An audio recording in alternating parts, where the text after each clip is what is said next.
Kalau aturan awal mengenai pembagian daging ini kan diperuntukkan untuk fakir miskin. Fakir miskin. Cuman fakir miskin itu gini, fakir miskin dalam fikih orang bisa masuk kategori fakir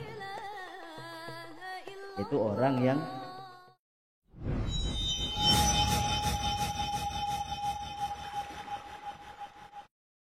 Assalamualaikum warahmatullahi wabarakatuh. Waalaikumsalam warahmatullahi wabarakatuh. Alhamdulillah, salatu wassalamu ala rasulillah, amma ba'du. Alhamdulillah, pada kesempatan ini saya bisa mengundang pemateri yang sangat sibuk sekali. Kesibukan hari akhir-akhir ini, Ustaz. Saya manggilnya enaknya manggil Ustaz apa Bapak apa Kang Ustaz ini.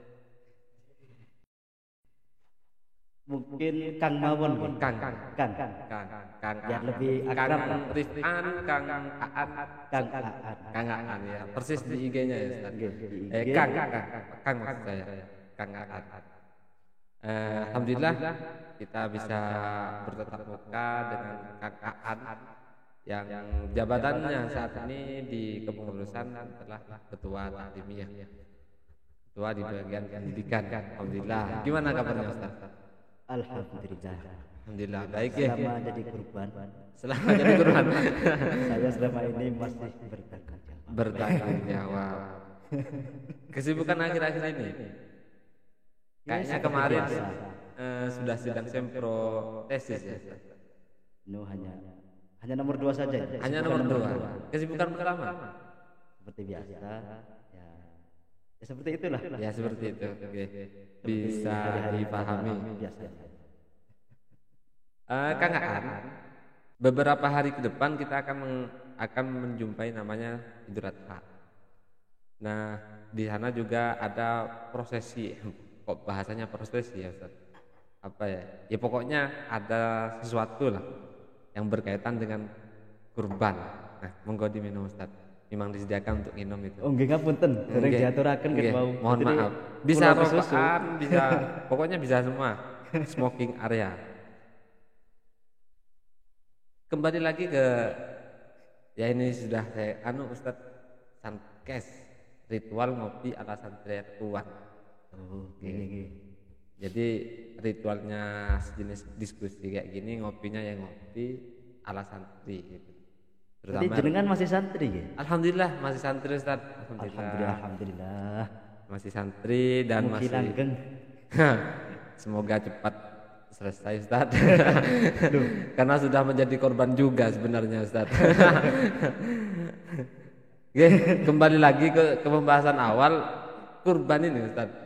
Kurban.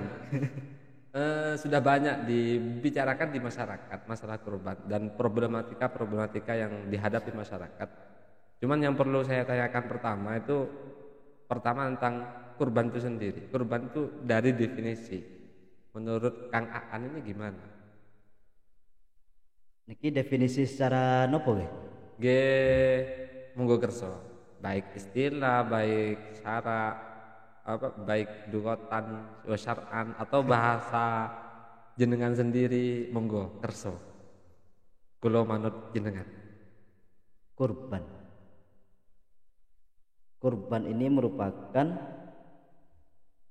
bahasanya orang Jawa. Kurban. Cuman kalau ditelusuri kayaknya orang Jawa itu mengambil dari bahasa Arab. Koroba ya bubu kurbanan, sama orang Jawa hari raya kurban. Cuman langsung ke inti, ke definisi. Ini yang ditanyakan itu masalah kurbannya atau bulan Dzulhijjahnya atau hari raya kurbannya. Kurbannya. Kurban yang berkaitan dengan hewan. Yang berkaitan dengan hewan. Nggih. Lek ngoten kan jelas. Nggih. Menawi tas niku kula tasih ten pundi-pundi. Oh nggih. Masih kurbannya masih kemana-mana. Masih kemana-mana. Ya saat ini pun jelas. Jelas nggih. Insyaallah nggih monggo. Menurut jenengan masalah kurban itu sendiri gimana? Nah, kurban niki ngeten. Kalau secara fikih Itu kurban adalah hewan yang disembelih pada hari raya. Dan tentunya niatnya menyembelih itu takarrub. Niat mendekatkan diri pada Allah. Pada Allah. Cuman secara gampang menyembelih hewan pada hari raya itu ya kurban itu. Menyembelih hewan pada hari raya. Itu sudah kurban, sudah definisi kurban itu. Sudah. Simple ya. Simple. Pokoknya penyembelihan hewan di hari raya Idul Adha Adha itu sudah dinamakan dengan kurban. Terus terkait dengan kurban itu sendiri, hewannya itu apakah tertentu? Selama ini kan praktek di masyarakat itu kalau enggak kambing, sapi ya termasuk unta ya Ustaz. Unta itu kalau ada ya. Antara tiga hewan itulah. Seumpama ada kurban ayam, saya nggak punya kambing tapi punya ayam gitu, mau dikurbankan gitu. Menurut pandangan kitab, saya sebenarnya sudah lama nggak baca kitab itu Ustaz. Pandangan kitab masalah hewan kurban itu yang hewan apa saja yang boleh dijadikan hewan kurban? Hewan kurban itu memang ditentukan dalam fikih itu. Bahasanya biasanya memakai bahasa na'am, na'amun, hewan ternak. Ini menyangkup 3 hewan. Jadi yang sudah disebutkan tadi, yang sudah panjenengan sebutkan. Pertama kambing. Kambing berikut persyaratannya itu hanya untuk 1 orang kalau kambing. Besar atau agak kecil dengan sesuai dengan persyaratannya nanti hanya cukup 1 orang. 1 orang. Jatahnya 1 orang. Nggak boleh dibagi-bagi. Berarti semua saya kongsi dengan adik saya gitu, nggak bisa. Nggak boleh itu. Nggak boleh. Kemudian yang kedua sapi atau bekor. Al-bakoroh. Untuk sapi ini beda dengan bikrun ya Ustaz. Nah, kalau baknya di kasroh dan kofnya diketik kaf, beda Ustaz. Beda nanti itu. Soalnya saya hampir sama itu antara bakoroh dengan bikrun itu Ustaz. Cuman banyak yang jadi korban dari bikrun, banyak Ustaz. Apakah Kang Aan ini juga termasuk korbannya? Bisa dikatakan berkali-kali. Korban dari bikrun. Cuman nggak bisa dipungkiri bikrun itu adalah pembahasannya ke bikrun ini Ustaz. Lari ke bakor lagi dulu. Ini sakit diminum. Monggo diminum Ustaz. Monggo lanjut. Iya, kembali ke pembahasan bakoroh saja. Kalau bikrun nanti kita tambah panjang ini. Kalau bakoroh mungkin nggak terlalu panjang Ustaz. Kalau bakoroh jatahnya berapa Ustaz? Kalau bakoroh itu diperuntukkan untuk 7 orang. 7 orang. Nggih. Kalau lebih nggak bisa, hanya 7. Atau 1 orang boleh. 1 orang berkorban 1 sapi nggak apa-apa ya. Nggak apa-apa. Cuman seandainya 7 orang ada 1 sapi mewakili 7 orang nggak apa-apa. Kalau untuk unta juga sama. Cuman di negara kita kan nggak ada. Unta ini untuk 7 orang. 7 orang. Sama-sama 7 orang. Sama-sama 7 orang. Padahal harganya lebih mahal unta itu Ustaz. Enggak. Seperti apa ya? Logika saya itu pernah berpikir kayak gini. Nah, gimana? Pernah bermain logika hari ini. Gimana coba Ustaz? Kok bisa unta sebesar itu sama dengan sapi? Masalah peruntukan ya. Sapi diperuntukkan untuk 7 orang, unta sama 7 orang. Sama 7 orang. Dan itu memang hadis. Hadis itu adalah sumber hukum Islam yang sudah tidak bisa dipertanyakan lagi. Di hadis dijelaskan unta dan sapi itu untuk 7 orang. Cuman saya lupa hadis keberapa, hadisnya siapa itu lupa. Hadisnya hadis ada. Oh, landasannya hadis gitu Ustaz. Yang jelas di hadis sudah ada. Nggih. Kemudian untuk waktu penyembelihan, setelah kita tahu bahwa definisi kurban itu seperti ini yang sudah dijelaskan sama Kang Aan tadi, kemudian hewan-hewan yang diperkenankan untuk dijadikan hewan kurban itu adalah hewan ternak. Kapan waktu penyembelihan? Yang waktu penyembelihan hewan kurban apa sebelum sholat Id, apa setelah sholat Id, atau pokoknya ada hewan kurban sebelum 10 Dzulhijjah itu sudah diperkenankan untuk disembelih atau bagaimana Ustaz? Niki saged disebut nggih. Monggo. Pokoknya Rasane rada semuanya lancar. boleh. Lanjut ke pembahasan penyembelihan. Ini masalah penyembelihan. Banyak hal yang harus diperhatikan mengenai penyembelihan.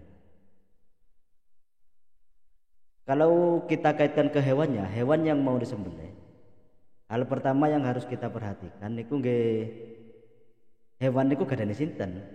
Punyanya siapa? Nggih. Hewan itu punya siapa?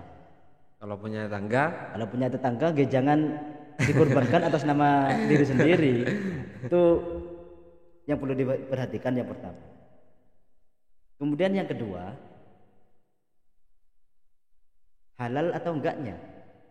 Bisa jadi milik sendiri, cuman apa nggih? Milik sendiri bisa, halal bisa, tapi belum memenuhi persyaratan. Contoh kambing. Kambing ini bahasanya apa nih? Kalau di kitab ini bahasanya kambing itu apa? Bahasanya kambing dalam pembahasan kurban. Yang dipakai itu bahasa apa? Gonam atau syad atau apa? Gonam. Gonam Ustaz. Saya sudah lupa, saya tadi itu sudah nggak baca kitab sudah. Innal insan mahlul khata'. Ya, saya kebanyakan lupanya Ustaz. Tahu entah gara-gara apa ini Ustaz? Apa gara-gara kurban? Man gara-gara kurban biker ya.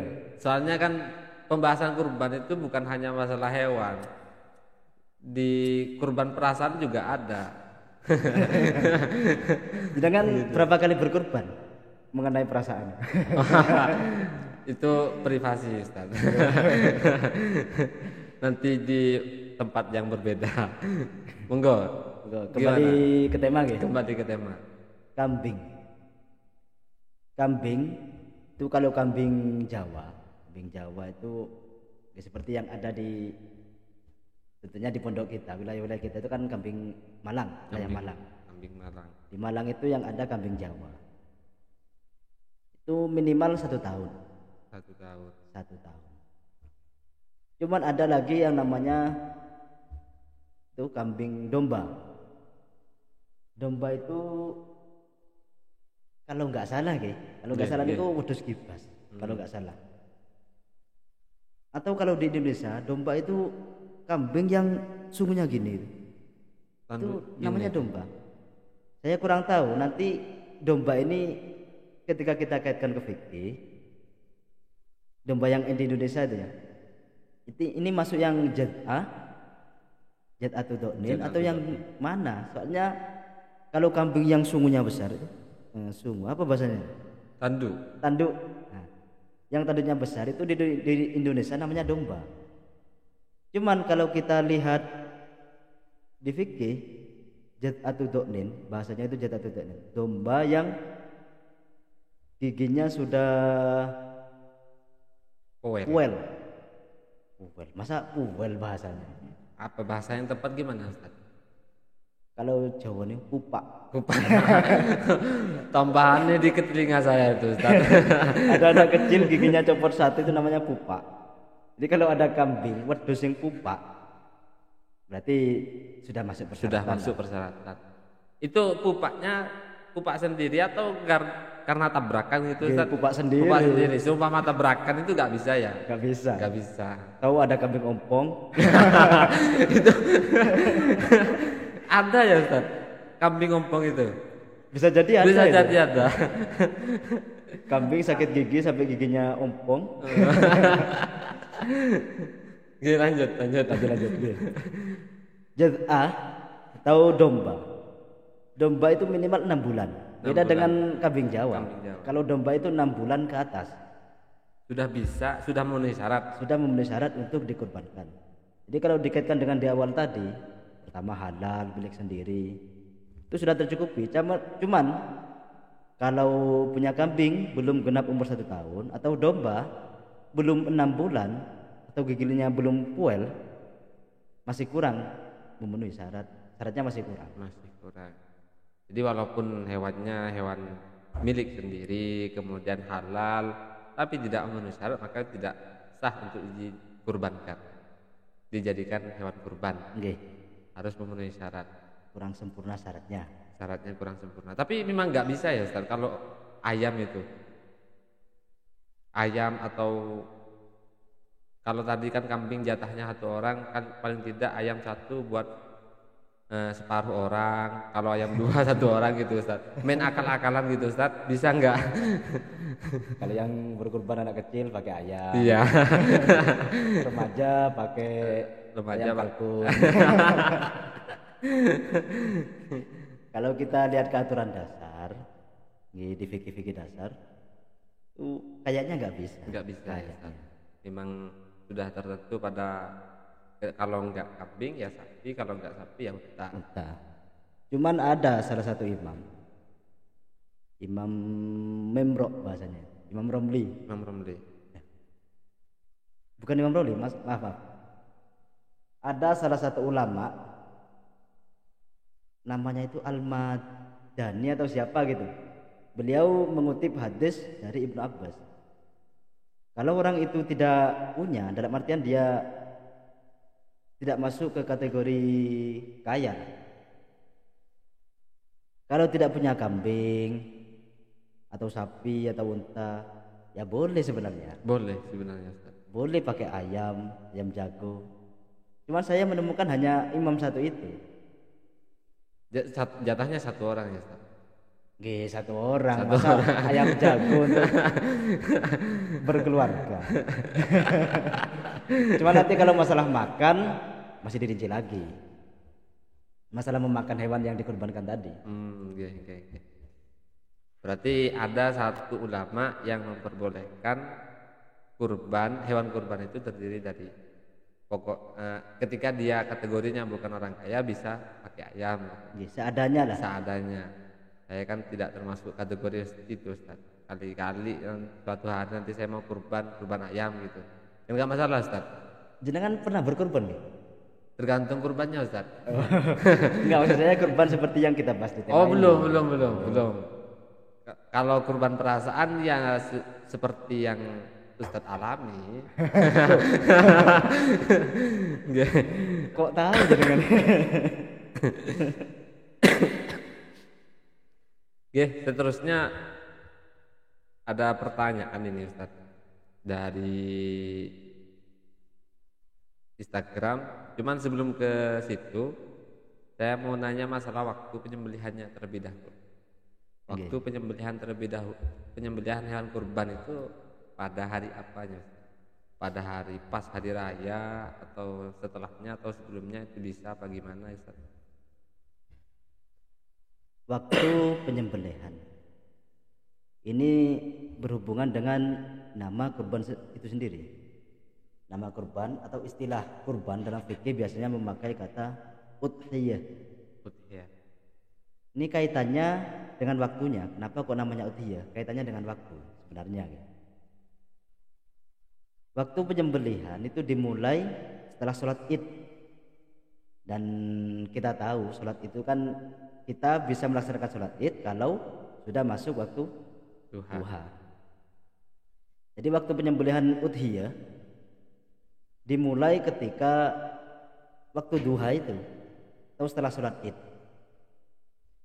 Batasannya sampai hari ke-13, bukan hari ke-13, tanggal 13 bulan Dzulhijjah. Berarti 4 hari. Jatuhnya 4 hari. Kalau hari pertama nggak bisa, ya bisa ke hari kedua, hari ketiga. Tanggal 10, tanggal 11, tanggal 12, 13. Itu waktu penyembelihan hewan kurban. Jadi kalau nggak sempat dilaksanakan pada hari Idul Adha, maka bisa besoknya. Bisa besoknya lagi. Kalau biasanya karena terlalu banyak hewan yang dikurbankan gitu kan.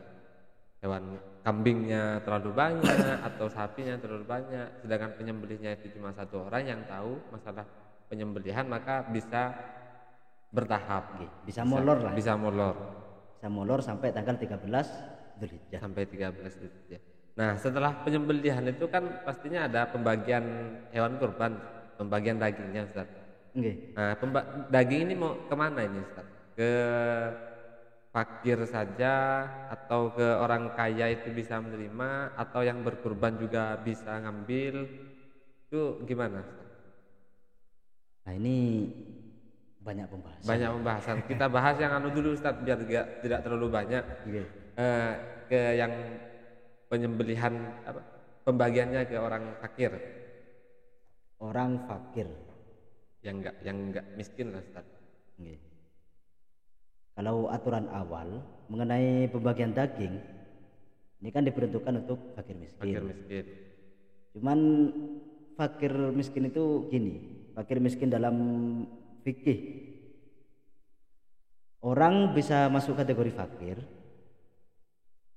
yaitu orang yang mau makan besok memang gak ada, gak punya harta, gak punya kerjaan, berarti dia fakir miskin.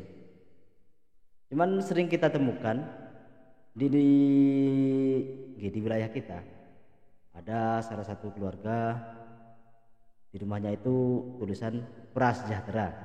Oh, ada stempelnya itu, Ustaz. Ada stempel. Ada stempel hitam itu.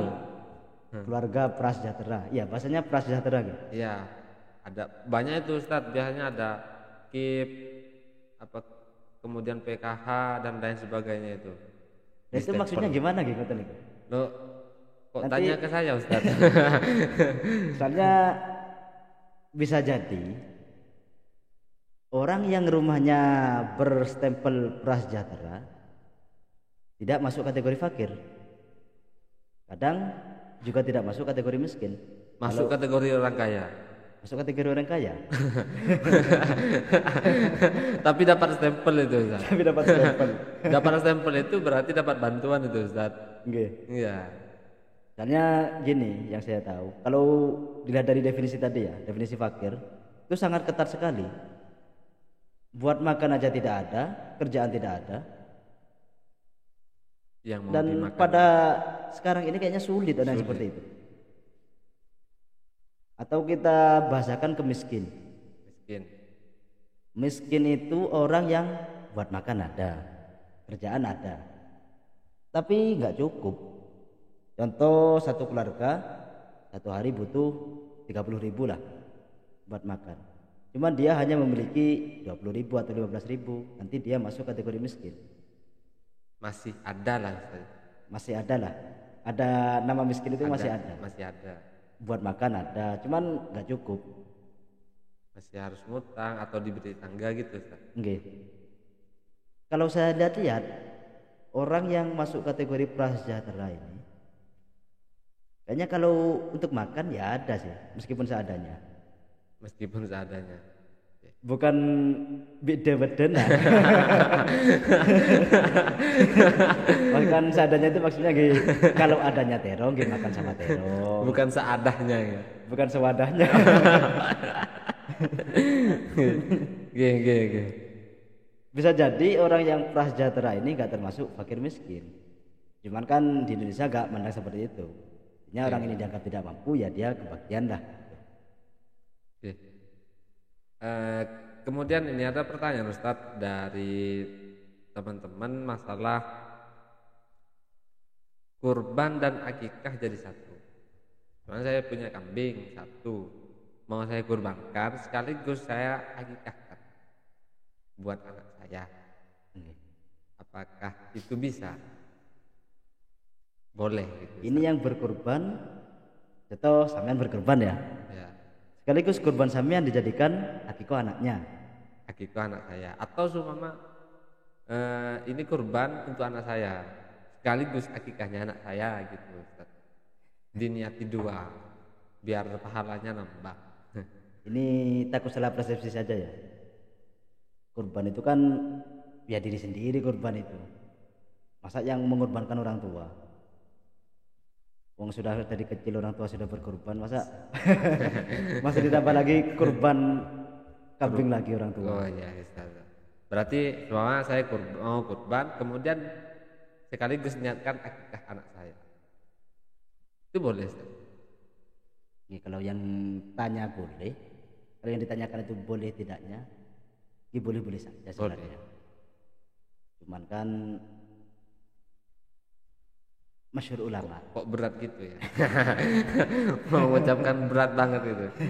Sebenarnya bukan berat. Gimana Ustaz? Takutnya yang melihat ini merasa keberatan. Oh. Wong punyanya 1 kambing, anak belum diakikoi. Ini hari raya kurban, ini mau gimana ini? Akikah dulu apa kurban dulu? Atau kalau bisa ini 1 kambing buat kurban sekaligus buat akikah. Takutnya yang melihat ini keberatan. Kalau saya pribadi kan nggak keberatan, saya gak punya kambing. Masih belum punya anak. Akikah belum punya anak. Cuman tentu nanti itu insya Allah. Nah itu kapan itu Ustaz? Bisa dijadwalkan. Bisa dijadwalkan ya. Bisa dihadirkan kembali nanti ya ketika pasca nikah. Kayaknya sudah kemarin sudah pasang cincin ya Ustaz. Insyaallah. Alhamdulillah. Kayaknya tesis selesai, akad juga mulai. Minta doa restu saja. Monggo doa secepatnya. Berarti boleh gitu. Saya berkurban kemudian sekaligus mengakikahkan anak saya. Kalau saya pribadi mau mengatakan tidak boleh, salah satu imam ulama itu ada yang mengatakan boleh. Cuman kebanyakan ulama masyhurnya itu tidak boleh. Kalau untuk akikah ya akikah, kalau untuk kurban ya kurban. Cuman gini, kurban itu kan akikah itu kan hewan yang disembelih pada hari ke-7 setelah anak dilahirkan. Kalau kurban itu disembelih pada tanggal 10, 11, 12, 13 bulan Dzulhijjah. Cuman yang jadi pertanyaan itu gini, apa memang benar? Kalau contoh ya, semisal ada orang berkeinginan seperti itu, punya 1 kambing mau dikorbankan sekaligus akikah. Apakah benar dia itu punya anak yang berumur 7 hari pas pada hari tanggal 10 Dzulhijjah? Atau hanya dibahasakan gini, pada tanggal bulan Dzulhijjah dia mau berkorban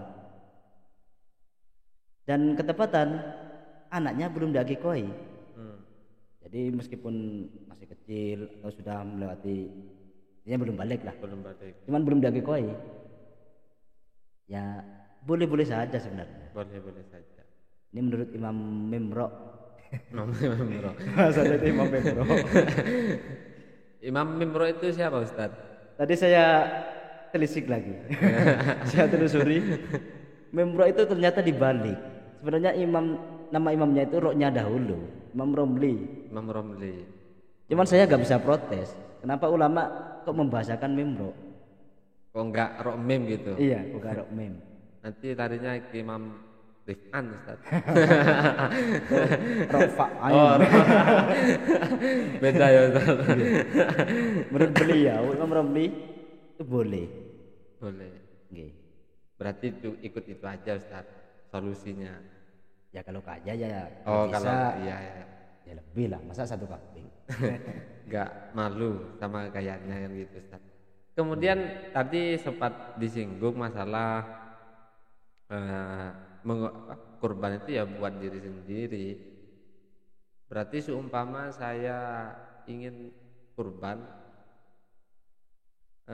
diniatkan untuk ayah saya yang sudah meninggal atau keluarga saya yang sudah meninggal, itu tidak dibolehkan ya? Nggak boleh?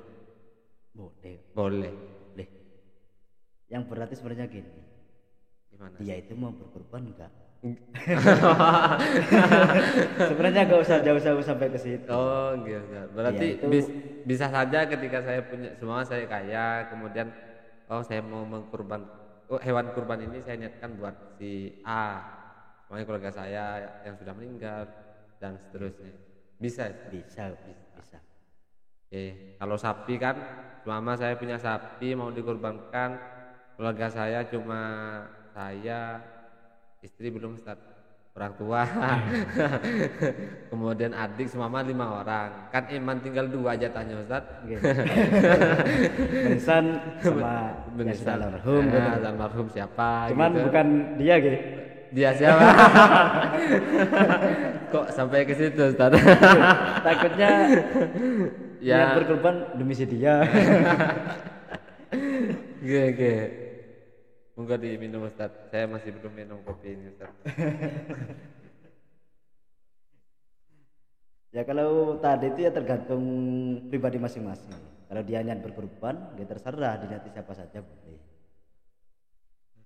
Kembali ke awal, dia itu niat berkorban apa enggak gitu. Pokoknya orangnya ya mau niat kurban apa enggak. Kalau enggak niat ya enggak usah. Enggak terlalu mengikat kok. Bahkan tadi kalau memang enggak punya, ayam jago saja boleh. Ayam jago saja boleh. Boleh. Wong sunnah ya Ustaz hukumnya berkurban itu.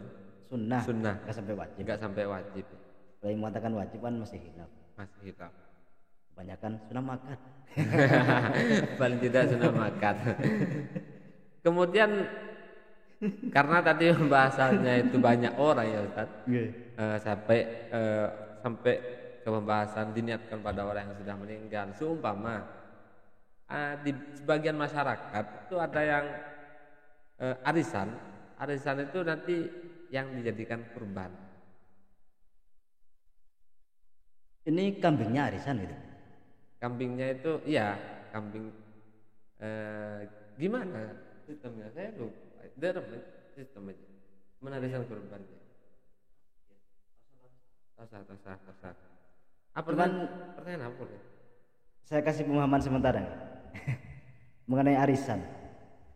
Tadi saya baca di sebagian kitab. Contoh bahasa kurban arisan itu yang saya pahami gini. Ada kambing satu ini hasil dari dananya, uang yang buat beli kambing satu ini dari beberapa orang.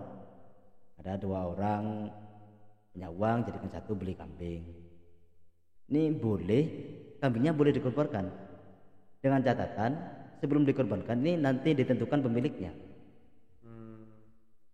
Contoh kalau ada 7 orang lah, 7 orang arisan. Biasanya kalau arisan itu kan bahasanya dikocok. Siapa yang motel? Gimana bahasanya? Kok lebih diundi, bukan dikocok. Bahasanya lebih yang Ustaz tinggi. Kalau arisan itu kan diundi. Nanti yang namanya keluar dulu. Kalau dia memang statusnya jadi pemilik, statusnya jadi pemilik hewan tersebut karena dia undiannya keluar pertama, maka boleh kambing atas nama dia yang merupakan orang yang namanya keluar pertama itu boleh. Kalau nggak ditentukan kambing urunan, nggak ditentukan siapa-siapanya, itu nggak boleh. Jadi proses arisannya itu ketika seumpama 7 orang, kemudian dia nabung ya semuanya, buat beli sapi, kemudian namanya dikumpulkan di apa bahasa tadi Ustaz? Diundi.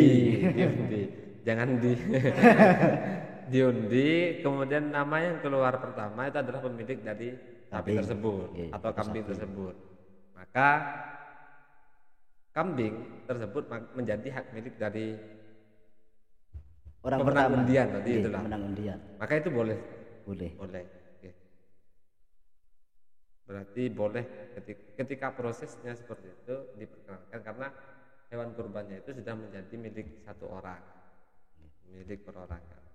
Kalaupun semama dia kembali lagi ke pembahasan awal, kalaupun sama sapi tadi itu yang dikurbankan karena jatahnya 7 orang, diniatkan pada salah satu 7 orang 6 orang temannya itu boleh juga ya Ustaz. Gimana diulangi? Jadi kan kok kurang mudeng ya? Arisan 7 orang. Nggih. Kemudian pemenang undian saya. Nggih. Nah, beli sapi ya Ustaz. Sapinya saya kurbankan. Nah, kan 7 orang jatahnya sapi. Nggih. Nah, nama saya, kemudian teman-teman saya arisan ini Ustaz. Bisa enggak kalau kembali ke pembahasan awal tadi? Teorinya seperti di awal. kepemilikan. Pokoknya kepemilikan awal harus jelas. Nggih, kepemilikannya itu diberikan ke orang itu dulu. Kalau memang nanti sama orang yang menang undian itu diperuntukkan untuk 7 orang teman-temannya yang jadi arisan, ya nggak apa-apa. Salah ya. Oke. Alhamdulillah cukup memuaskan Ustaz. Saya mengundang jenengan ini cukup memuaskan dari pembahasan Baqarah sampai Bikrun. Jadi dari pembahasan kurban hewan ke pembahasan kurban perasaan sampai ke tunangan jenengan. Alhamdulillah sudah kok menyangkut. Gak apa-apa Ustaz. Kita kan semoga nanti dilancarkan sampai ke pelaminan ya Ustaz. Insya Allah secepatnya. Amin, secepatnya. Cuma nanti tetap kalau ada kesalahan atau apa dari kami, mohon masukannya. Oke, siap.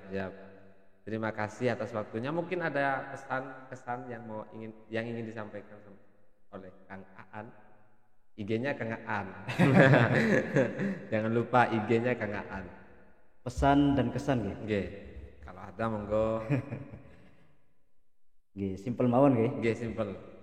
Kalau pesan, kalau kita mampu, pesan dari kami, nggih monggo berkorban, ngoten mawon. Nggih. Karena sekarang hari raya kurban. Bulan Dzulhijjah. Sebentar lagi nggih hari raya kurban. Kalau ada nggih monggo kita berkorban seadanya. Kalau nggak mampu ya nggak usah ngoyo. Oke. Sekian dari kami. Assalamualaikum warahmatullahi wabarakatuh. Waalaikumsalam.